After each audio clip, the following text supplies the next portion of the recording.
Hello, hello. What's up? It's your boy Carcino here, and let's get to it. Listen, all the way around the board, people have been saying different things that they know anything about. They don't know half of the stuff that goes on in this league. Do you remember when Rudy Gobert got sick in the NBA? Do you remember what they said about Rudy and what they did? When Rudy Gobert got sick, they separated everyone and kept them all locked into private rooms. And not only did they do that,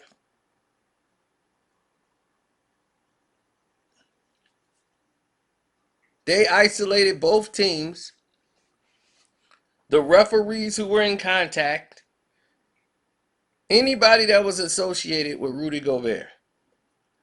Now, when a person is testing positive, they're just sending that person away. What's going to happen? And it's going to happen when one of the players tests positive. Because we're going by the protocol rules. So now, in these new rules, they're just going to send the player away. What about all the players he's been in contact with? All the practices, the other teams they've played against. See, about time y'all find out somebody has something, it may be too late.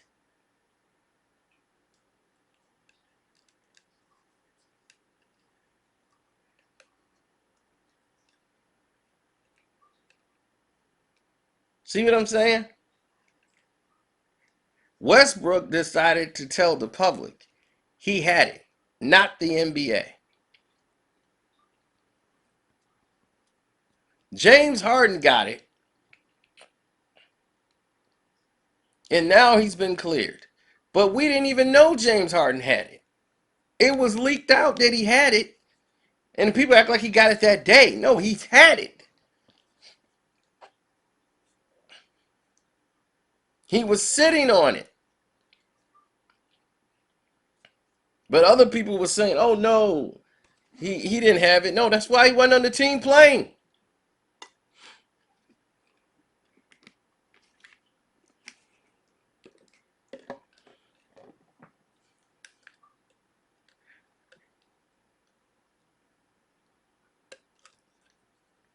And all of this happened at a certain time. At a certain time, because the NBA is in a ratings fight for its life. That CBA agreement is going to be a monster, baby.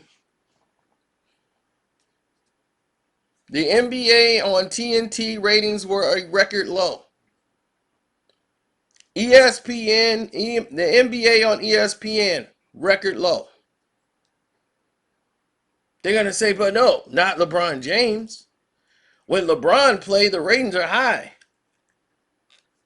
When LeBron James play, the ratings are high only because those games are put on national television. So majority of the Laker games are going to be seen by the general public. You have a platform in which you do not promote your talent correctly. You only promote talent as if when it coincides with LeBron. If Giannis is playing LeBron that night, wow, this is must-see TV. We got to see this. So Giannis, all his fame, when they're playing against the Clippers, the Bucks and Clippers, we might get a commercial. How about when Giannis is playing OKC? Where's the promotion? We barely get anything. We're getting LeBron commercials. We're getting LeBron on everything. NBA cookies with LeBron, and LeBron is this. Your NBA promotional shows is promoting LeBron. Instead of real talented games you got coming up, You're talking about LeBron in the post game, coming up to a game he's not even playing in. So what you're doing is hindering the success of your league because you're trying to use this brand marketing like LeBron is so big and so iconic that everybody is interested in just him. No, people have become exhausted and want to know when he's getting the hell out of the way. People are tuning in to see him lose. But then now people really don't tune in anymore at all. That's why you had to change the schedule for the West Coast games. Now that LeBron is in the Western Conference, they assumed that all of these ratings would go straight up because people cared about LeBron. They could give a damn about LeBron. You see, the real basketball fans, they're going to go to bed. You know why? Because they got to get up in the morning. They don't give a damn about LeBron, so why would they stay up to watch it? They'll watch maybe one quarter while they're hitting the shower, getting ready for bed, and they're going to get into bed and go to sleep because they got to get up in the morning. And they'll be damned if they're going to stay up all night to watch LeBron. He'll have to be playing somebody of interest for them to lose sleep. So you starting the games early. The same thing I said last year when I said your major problem because they've been losing ratings and they couldn't figure out why. The games are going on too late in the East Coast because they were afraid about traffic and people not getting home in time to catch the game because they're going to the game and people are getting home from work and LA traffic is going to be hectic out there. That's why we start the game so late. But if you do that, people on the East Coast, they can give a damn. They're not going to wait up to 1 o'clock in the morning to watch the doggone Lakers. They're going to go to bed. It's not worth their time. They had no problem doing it for Kobe. But for LeBron,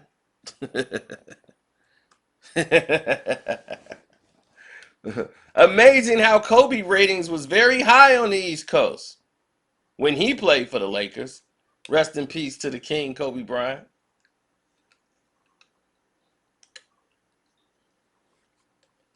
But let's take a look at the scenario.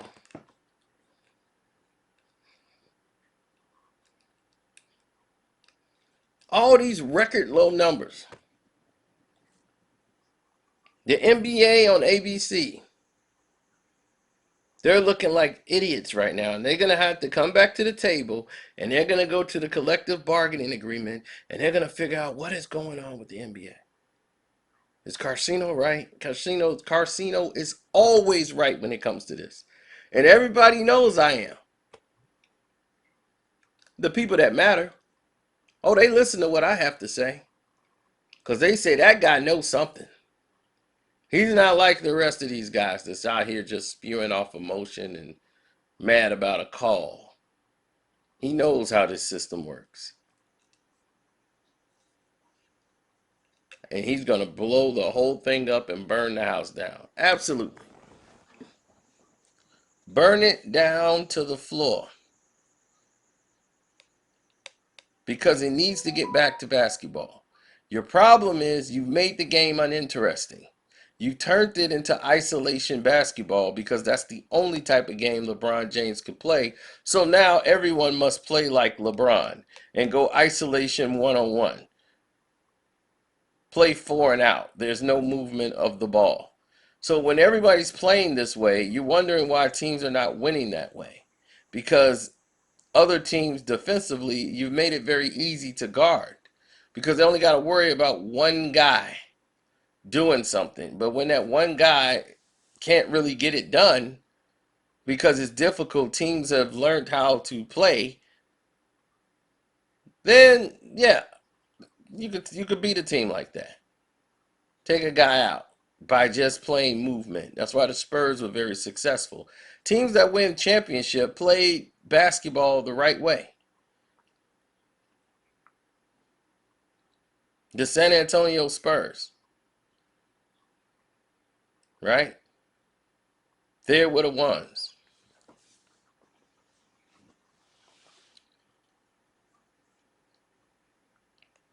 right? Spurs. They showed you the blueprint. And Golden State showed you ball movement, ball swinging around the court. And you got shooters out there putting the ball in the net. The league plays like Steph. Steph has taken over the league. For 5 years, people have fallen in love with Steph Curry. He won 2 MVPs within 5 years, has 3 NBA championships, went to the finals 5 straight times.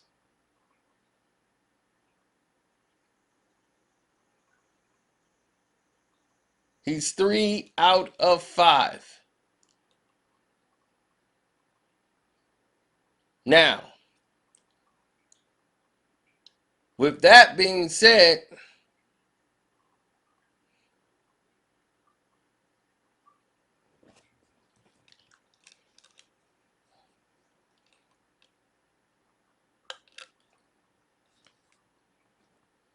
we move forward.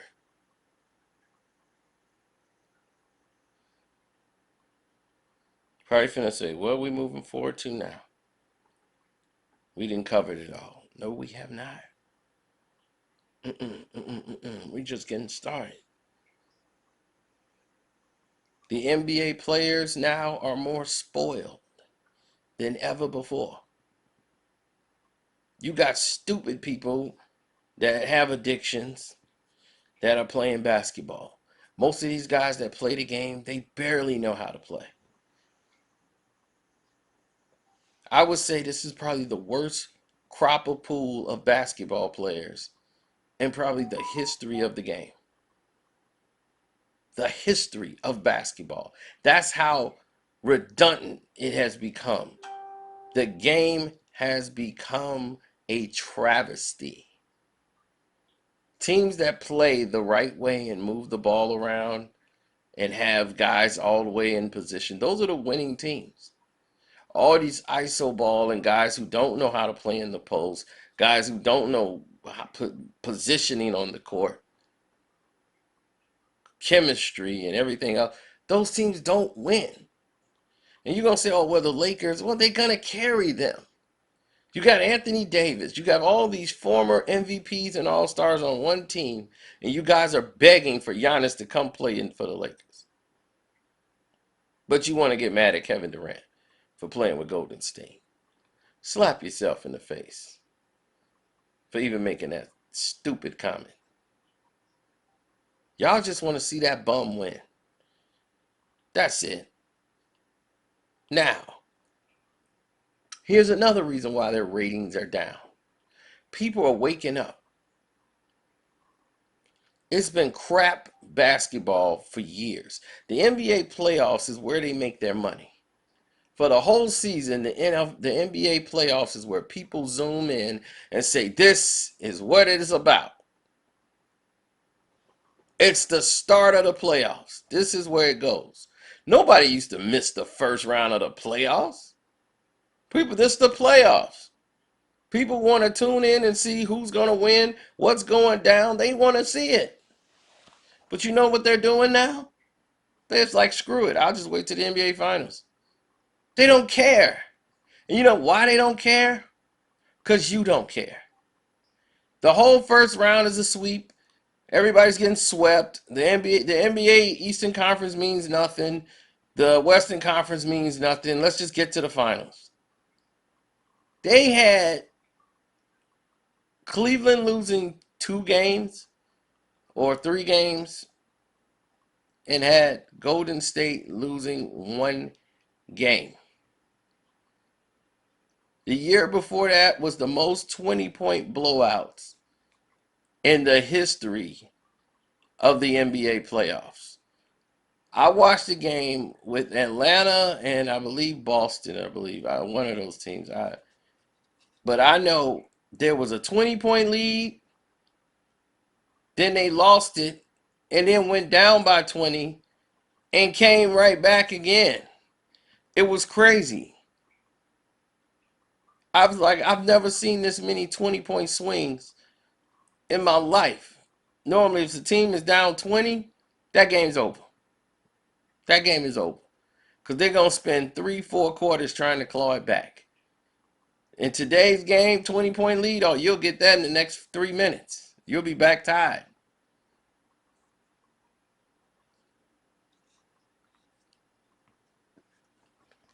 So there's no real attachment to the game from the fans. Players are ungrateful.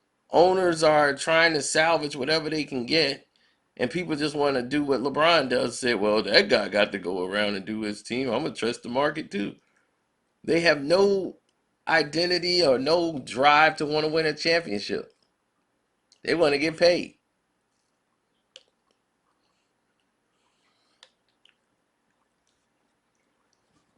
Now, the other biggest problem they have, the internet, YouTube. YouTube partnership with the NBA has not really kind of worked out. It worked out in a negative way. And this is something David Stern would have had totally under control. Way better than Adam Silver Slipper. What they've allowed is for certain people on YouTube to use NBA property clips because they actually own the footage. And this footage, mostly shot by the camera, or the NBA would get involved. Most sports channels on YouTube were started with this footage, and then they've gotten millions and millions of subscribers. They're all watching their videos, getting all these millions of hits a day. And when they watch the videos, what are they noticing? They're noticing something really peculiar that's happening out there. They're seeing highlights of James Harden scores 50 tonight, which normally would show up on ESPN, and people go, damn, I missed a good game. Well, I can go back and catch it because I got the NBA pass or whatever. I can catch the whole game later. This is where the NBA needed to capitalize. You can get people to watch the whole game. Instead, they could just watch this highlight clip that this fan made of all the baskets scored by James Harden in this game. I don't need to watch the game. I could just see him score all the baskets in the game. Then I'll miss the rest of the game, and hopefully that just tells the story. Oh, this is great. I just saw that 3-minute video put together of all James Harden scoring. So that guy's getting all the hits and the credit. Guess what the NBA don't get? They don't get the viewership. They don't get anything out of it. All they get is less people tuning in to watch NBA TV. But they come after people like me. The NBA would come after a person such as myself when I put up a live stream because they have a partnership and a deal with YouTube. Even though I don't show and air their property at all, it's just me talking about the game. They know I'm taking away from their viewership. So they'll create a false copyright claim, knowing it's false when they put it in. They won't even contest it. They know they're going to lose. So they just put it there just to stop my stream. And once that's done, their stream is up and running.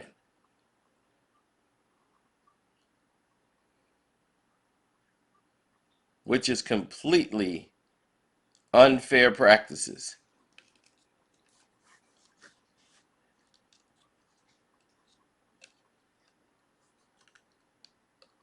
But until YouTube can fix that problem,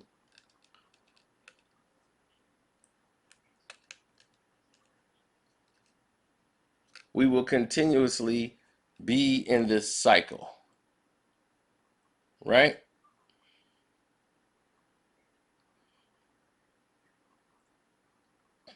And those are the main reasons. So when that CBA meeting comes back around, you'll see. Nobody's really talking about it but me. Because I know what's at stake. I know what the players want.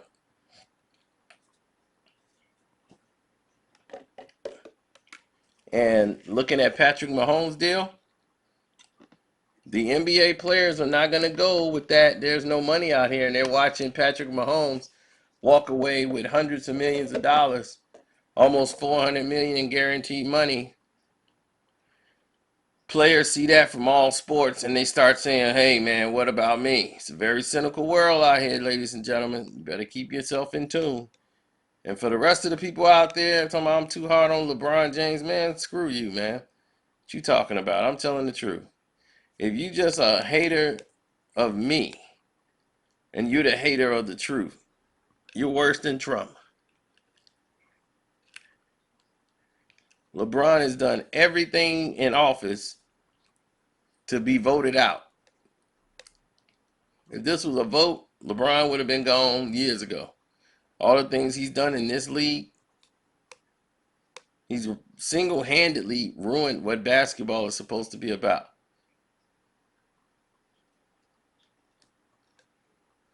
Now, I'm out. And y'all have a blessed day. And shouts out to all the people in the Stream Lab that's made it happen for us. J Biz, you the #1 supporter over there at the Stream Lab. That's in the description box. You want to do that. Everybody else, you can hit my Cash App up, which is Carceno, Karceno. The Patreon is on fire right now. We just updated it about the Will and Jada story. So you get some more details behind the scenes. And that should be it. Like the video if you like it. I'm out.